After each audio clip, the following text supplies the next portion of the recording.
Okay, this is a message for COMM 101, the Fundamentals of Public Speaking class. And let me just give you some procedural things before we get into any critiques. I can't believe how many points many of you are leaving on the table because you simply do not, for whatever reason, read directions. It is crucial that you figure out how to do things in this class. And let me just give you a real quick overview. There are 470 points left in the class. Now, I'm sure you've seen the thing that an A is 900 to 1,000 points, a B is 800 to 899 points, etc., etc. So you can figure up how many points you have to get and what's remaining. So 470 points remaining. 20 of those are for attendance, so that'll be based on your participation in the discussion board. And oh, by the way, there are 2 discussion boards each week. So if you participate in one of them but not the other one, you only get half the points. Think about that. There's 5 points you leave on the table that way. All right, we also have 350 points left in speeches, the persuasion speech and the special occasion speech. We have exams, 20 more points, and then we have 80 points left on the discussion board. Again, on the discussion board, there are 2. If you only do 1, you leave points on the table. This time on the speeches. There's an extensive write-up on the speeches. This is what it looks like. Let me move this over here a little bit. And let me see if I can get it in there so you can see what the header is.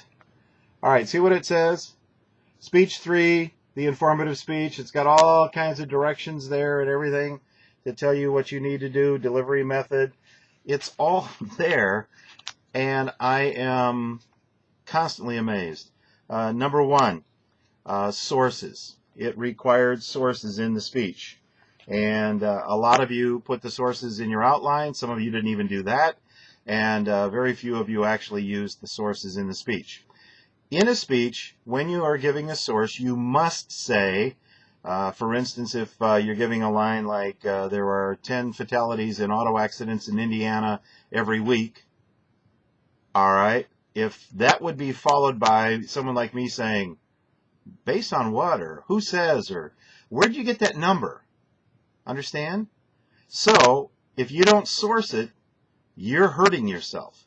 And basically, just about anything you say in the speech that requires some information is going to be something you need to source. If you don't source it, then we will assume plagiarized. How about that? So, on what I just said as an example, you would simply say, according to the Indiana State Police, 10 people are killed each week in traffic accidents in Indiana. According to the National Safety Council, according to the American Automobile Association, you give credit to all of that in terms of where it came from.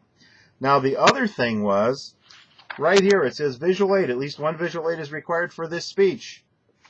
How many of you did not use a visual aid? I cannot, for the life of me, understand why you would do that. These kinds of things at this point in the course are costing you dearly. Some of you still aren't getting the speeches to me on time. Those are causing great deductions, and in some cases it can cause an F on the speech.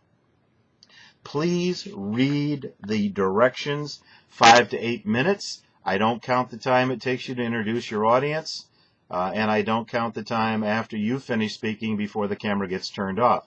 So your YouTube might tell you that you had 5 minutes and 18 seconds, but 20 seconds of that was the introduction to the audience, and 10 seconds was that while it took someone to get to the camera and turn it off.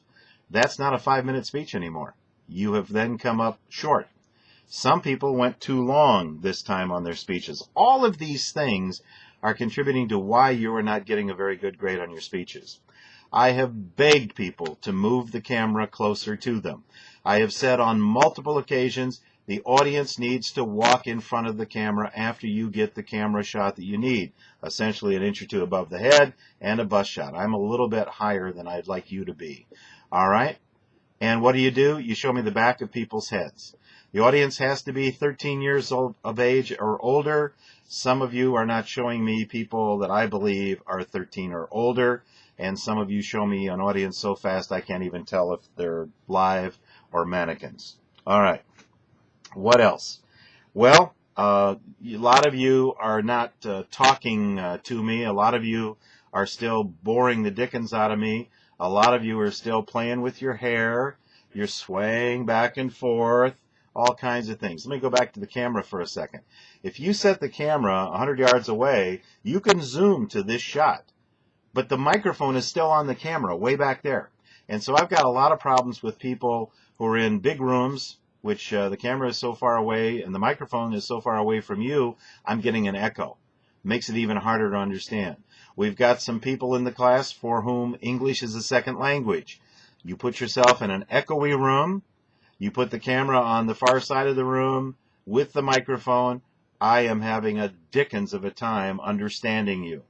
I won't go into details on that, but it is very, very strange to try to be 5, 6, 8 words behind what you're saying while I'm trying to figure out between the room acoustics and your accent what you're saying.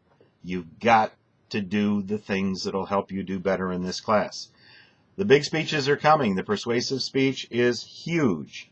Make sure that you do the best job you can possibly do. There are 300 points on that speech. That's 30% of your class grade on that speech. And then it's going to be followed by a special occasion speech, which has 50 points on it. We're winding down. And what you need to do is really become top of your game. All right? Don't give a speech on anything close to a topic you've already used. Try to be compelling. Try to be interesting.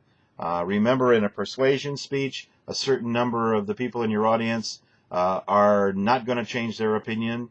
They're against whatever you're talking about. A certain number of people in your audience are for what you're talking about. The worst you could do is move them to against. And so you're talking to that group in the middle who may not have made up their mind yet. Okay? Work on your audience. Do a little audience analysis like your textbook suggests. All right, we're going to stop there, and I'll get into the particular critiques, and we'll let it go at that. So please, please, you have 470 points left in the class. Pay attention. Even on the speaker critique this time, a fair number of people didn't even turn in a speaker critique, I presume because they didn't read the directions, and I presume some of you did not do as well as you could have because you didn't read the directions about what you were supposed to critique. Okay? We'll leave it at that. And we'll be on the speech critiques in just a moment.